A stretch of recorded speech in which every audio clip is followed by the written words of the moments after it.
Welcome to this one quick story from the Kyle Olson Show. I talked to Russ Vogt last week about the toolkit his organization has created for parents and taxpayers to fight critical race theory in their local school districts. Well, one place that is roiling a community is Albemarle County, Virginia. I'll talk to Dan Ferraro, a Henley Middle School teacher who lost his job after he shared some of the materials with parents. But first, here's this. Can your office chair give you a massage while you're sitting at your desk? Mine can. Can your office chair warm your back on cold mornings or when you need some relief? Mine can.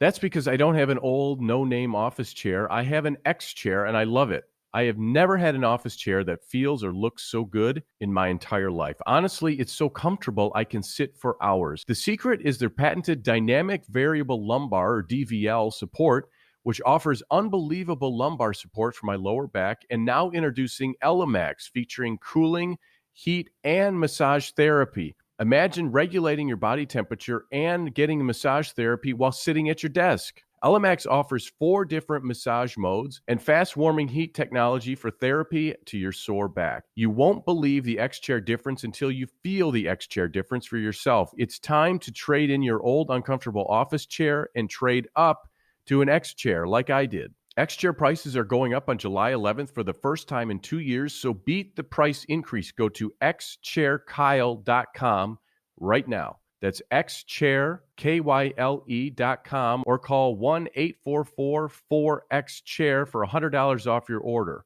X-Chair has a 30-day guarantee of complete comfort, and you can finance your purchase for as little as $30 a month. Go to xchairkyle.com now and use code XWheels for free X-Wheel blade casters. xchairkyle.com. We're also sponsored today by Donors Trust, the tax-friendly way to simplify your charitable giving without compromising your values. I'll talk about them more later. Dan Ferraro recently lost his job at Henley Middle School in Albemarle County, Virginia, after he shared some of the teaching materials about critical race theory with parents to make them aware of what their kids were learning. Here are 2 Henley Middle School employees talking in April about whether parents could opt out of critical race theory lessons. There was a question twice. If families are allowed to opt their children out of the curriculum. I wish you wouldn't, just because I think it's important to have all voices at the table, but just like families can opt them out of reading a book in English class, you can choose not to have your child participate in these advisory lessons.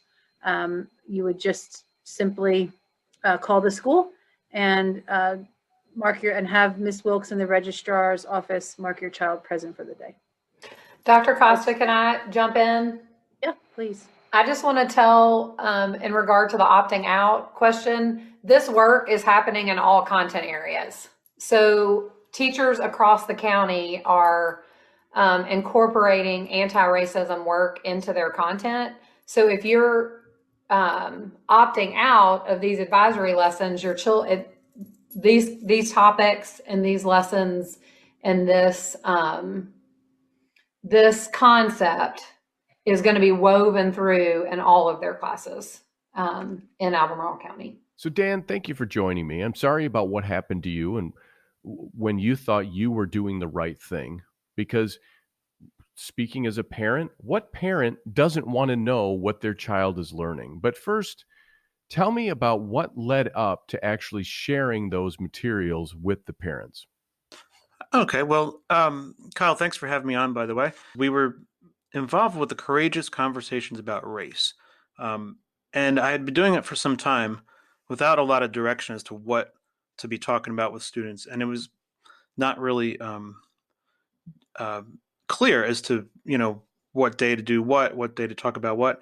So we were doing our best we could. And I came upon a slide that would be the next day coming up around May 10th. And I just looked at that like, wow, how am I going to talk about this with kids? I don't even know that their parents are even aware that these conversations are going on.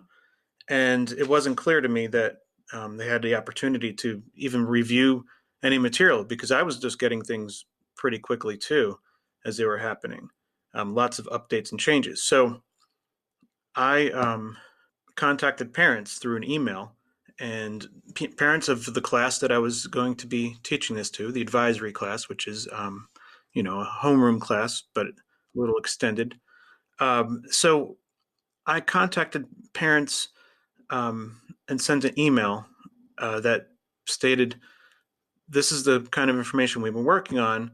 I'm concerned about these slides coming up with some controversial materials that we'll be covering. I just wanted you to know about it and be able to preview it, look at it, and let me know if maybe you decide to opt your student out or you want to talk about how we can approach it. So I looked at it as a team, team effort, with the parents. So tell me what specifically you shared with parents and why. Okay, so there's these slides in there, Google slides that are meant to help for a teacher to facilitate a courageous conversation, as they call it. I'll give you a few specific examples of things that were kind of, disturbing for me. The main thing was that there's three different things. There's this Dr. Seuss had this thing called the Sneetches. It was interesting because there's two groups in that story. One group has stars on their bellies, the other does not. I didn't have any instruction with, what do we do with this? It was just a video to play. So I was like, okay. And honestly, I kind of timed it to well, okay, we don't have to talk much about this because I'm not sure what they're doing, and we'll just watch the video. And maybe the next slide, when it's updated, we'll have more understanding what it is. It was very much almost comical to me in the way I first interpreted it, because the story of the Sneetches, the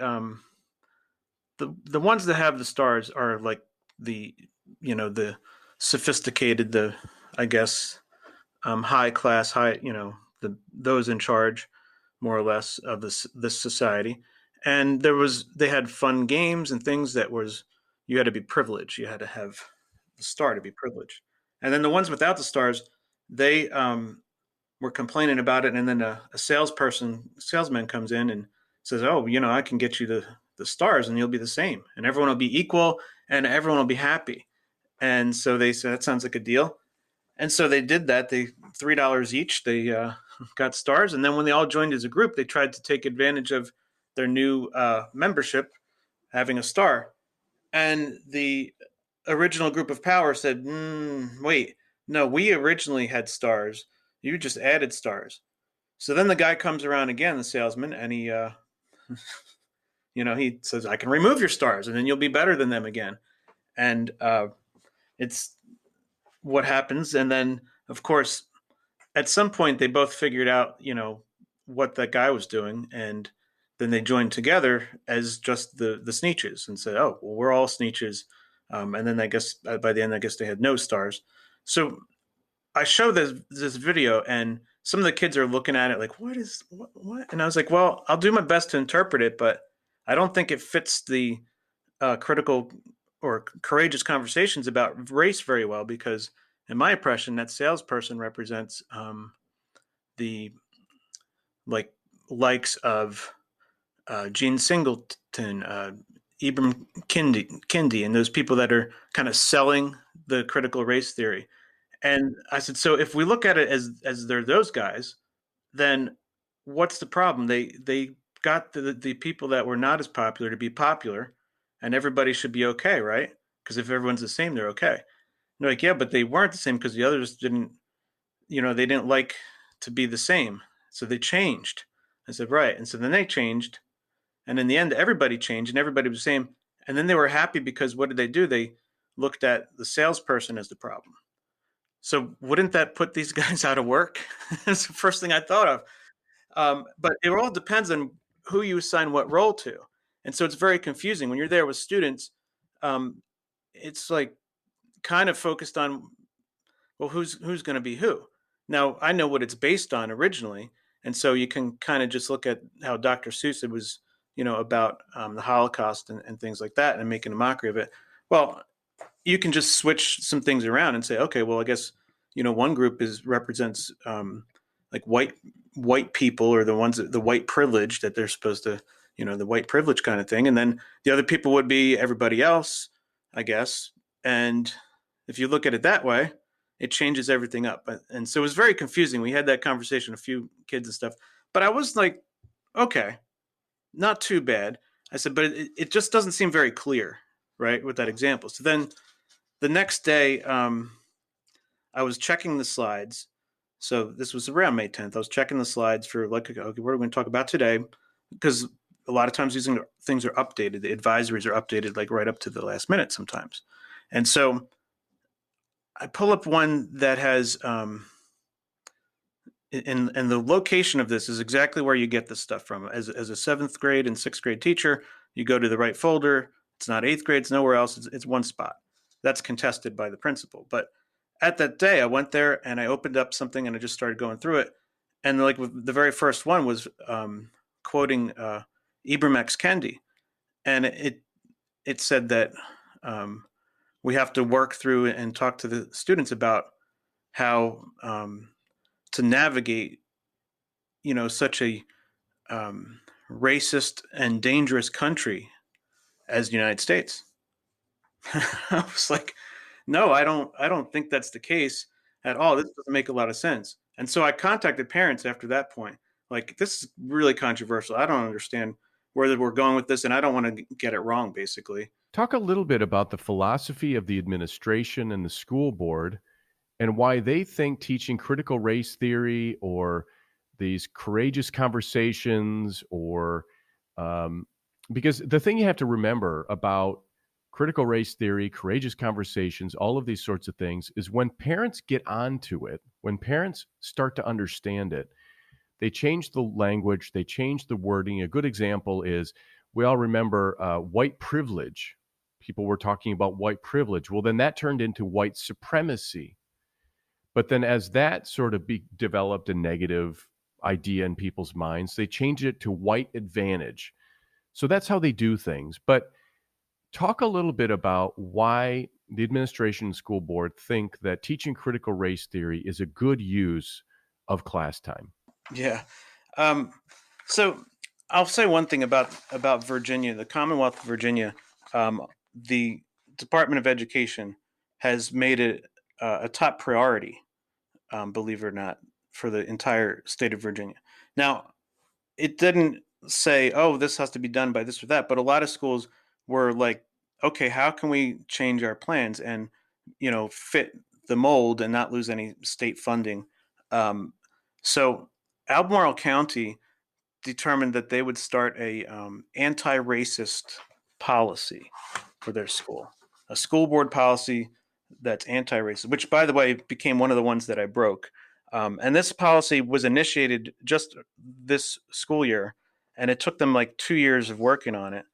And the purpose of the policy in Albemarle County, right in the policy, it says it's a personal and institutional racism has historically existed and continues to exist in the division, meaning the school district. Combating racism in our schools is a legal and moral imperative. And that is right in their policy. So it's interesting because in Virginia, we call school districts, we call them divisions. Well, this policy creates a lot of division, so it's pretty appropriate. So they started that. Now, the schools, the individual districts, a lot of them did not do this immediately, and kind of took some time. Whereas Albemarle County, they're kind of like the little brother to Loudoun County. Like, they're not really as big or as many people, but there's some similar people like that, but it's much further from Washington, D.C. And there's always kind of like, oh, we're just as good as Loudoun kind of thing. And so they wanted to be the first, either Superintendent Matthew Haas or someone on the school board wanted to be the very first school division in Virginia to have such a program. We're one of the first in the whole nation, and they're proud of that. And so to be first, they threw this thing together. And my principal at Henley Middle School, Dr. Beth Costa, she is one that, if the superintendent says we're going to go this way or that way, at some point she's like, oh, I'll start now. Like, let's do it. And she wants to be first. And so all this race to be first, there was a lot of confusion and a lot of things that really didn't work out so well. And then it fell on anybody who would say something about it. And there's a culture of the school division before I got there of you just kind of keep your head down and do everything you can and promote the good things and stay away from anything negative, and don't let your principal, especially in this school, don't let Dr. Costa find out that something's out of place or not quite right. Dan, it's called critical race theory. So was it being presented as theory alongside other theories, or was it being presented as fact? It's been slowly coming into play little by little throughout everything we do. This was a big rush when the school shut down last March, and then we went to full virtual, and then slowly but gradually we got back to half of the kids in school. Like, kids were going to school 2 days a week in person, and we got to that point, and then what it was this was something that was supposed to start earlier in the school year because the anti-racist policy came into play, but they kind of backed off a little bit and just hinted towards it. And then they were like, well, we're going to jump into this in the spring. Now, I don't know if it's me that I just missed something or not, but I don't remember it being called a pilot program. But once it fell apart, the principals running around like, it's a pilot program, saying pilot program like every 6 sentences and stuff. We're just going to get feedback and see how it goes, and we're going to plan for next year. Well, other schools in the area, they said, you know what, Dr. House, we just got back in person and stuff. We want to do this next year, and we want to have a summer institute so we can better train the staff. And what happened was, he was like, well, we'll do a pilot school. And of course, I was in the pilot school. And a lot of it is based on this book by Jean Singleton, Courageous Conversations About Race. And at some point, by the way, she took the word race out of it too when it was starting to get complicated. And nobody read the book. Like, nobody was even told they have to read the book. It was an optional thing. I think maybe a handful, 4 or 5 people that are into this stuff. Maybe the people on the planning committee for it actually read it. And so we never knew what it was. And those of us that saw it was like, well, if we don't read it, then we don't know it, right? And so they're going to tell us because they told us there's going to be training. Well, the biggest event we had on it was early on. They kicked off like, okay, we're going to do the thing, and everyone was all excited. Like, oh, you'll know more because Gene Singleton's going to be coming to a Zoom for us. He's going to explain everything. And when Gene Singleton's Zoom happened, all the school division did was pat themselves on the back about what a great job they did of being first. And look, we've got Gene Singleton here. And then I don't even know what he was talking about. He wasn't talking about what we would be doing. He's talking about how important it is. So they talked about how important what we're going to do is without telling us what we're going to do, kind of leaving it up to us to figure it out and unpack it later, I think. What have you learned about the public school system and how it works during this whole ordeal? Well, I've learned one big thing. It works like a dictatorship, like a communist nation, more or less, because everybody's the same. I talk about this all the time in terms of employment issues. I could go on and on about the contracts and all this kind of stuff and the invisible ink that they're written on. But the big thing is you have a principal who's essentially the supervisor to all. Although there's assistant principals and things like that, still it comes down to it because that person supervises the assistants as well. So that person supervises everybody and is in charge of everybody's destiny in terms of whether they're going to stay or go or, be hassled or be able to do their job. And what happens is it creates this culture of fear that depending on, like, there's a saying that a school is only as good as its principal, and that's because with teaching, that's the person who oversees everything. And if you're on the wrong side of it, then sometimes it's easier just to kind of start, pushing you out the door in certain ways. And with this situation, a lot of teachers were not interested in doing this and say, oh, no, why? But they were afraid to speak out because they thought, well, what if no one else speaks out? Or what if only a few speak out? And then I'm going to lose my job and my house and, all that. And I'm going to have to move. And well, here's the thing that makes it even worse is that regardless of why you switch jobs as a teacher, there's this status of, being able to resign. They do you a real good favor when things aren't going well. Say, I'll tell you what, you can either accept our consequences of having your contract marked as non-renewal and going for the school board, or you can resign. But either way, you don't have a job. And if you resign and get a job at another school nearby in a different county or something like that, then they say that the human resources department, that they're not allowed to say anything other than they resigned. Like when someone calls to check and see what you did, they can't talk to principals or anything like that. But for some reason, they claim that when it's marked as a non-renewal of contract, they're allowed to explain a little bit more, or at least maybe that term non-renewal of contract is a negative thing. And then someone would say, oh, I don't want to hire that person. But beyond that, there's no verifying whether or not, a principal would call another principal or not and, blacklist somebody. And I do believe that does happen. I feel like I'm in a situation where I'm right now that it might be already have happened to me, but you never would know, because you could be interviewed and not hired, or you could be interviewed and offered a position, but because of the control the principals have, if somebody were to say, well, you know what, I don't have enough to, get them back, my school, but I have a friend over there, if they hire them. And it's kind of, some people say, oh, that's far-fetched, but it's really not, because if you look at the way it's worked, it's a small world. I have a recommendation from a principal to work in the school I'm in because there was some kind of a friendship between the principals. Well, now you would say, well, then I've had a falling out with this particular principal who was friendly with the other person. So now I couldn't go back to that other school division because now I've already left one, and then the other one's going to just kind of agree. Well, same thing with the process of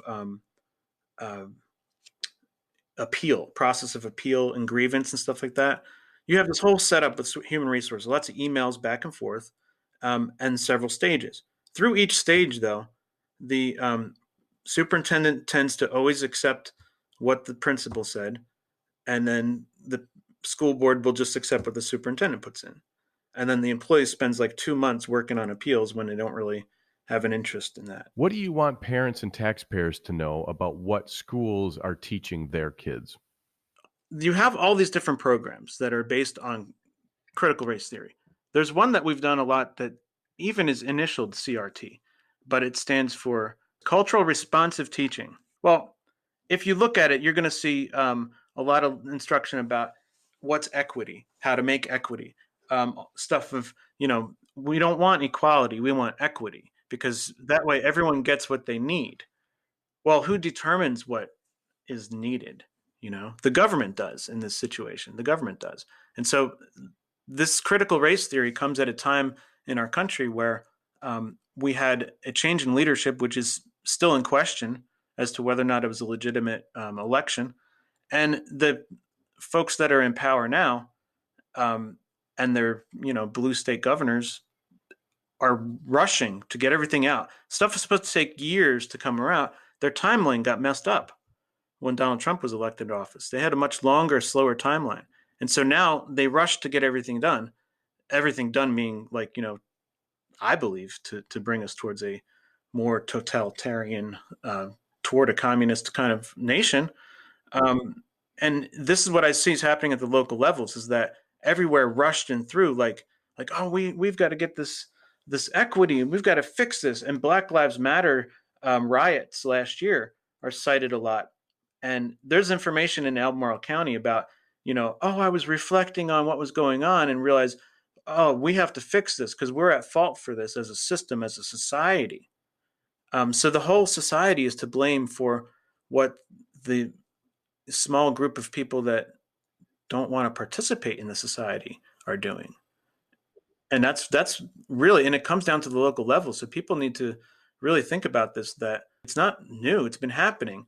But what happened is it seemed like the timeline just sped up after the COVID. Like, wow, look at that. Look what we can do with the mask wearing and all the restrictions and stuff. People actually will listen and pay attention if we put the right narrative out there. Now that the narrative's falling apart, people are standing up and saying, wait, no, now you've gone too far. And it doesn't even make any sense anyway. and they challenge it and they don't get any answers back. They just get, well, this is what we're doing. And it's infused throughout the day. So really not much you can do about it. Dan Ferraro, thank you for having the bravery to talk about this. I know it's not easy. I know it's not an easy time for you.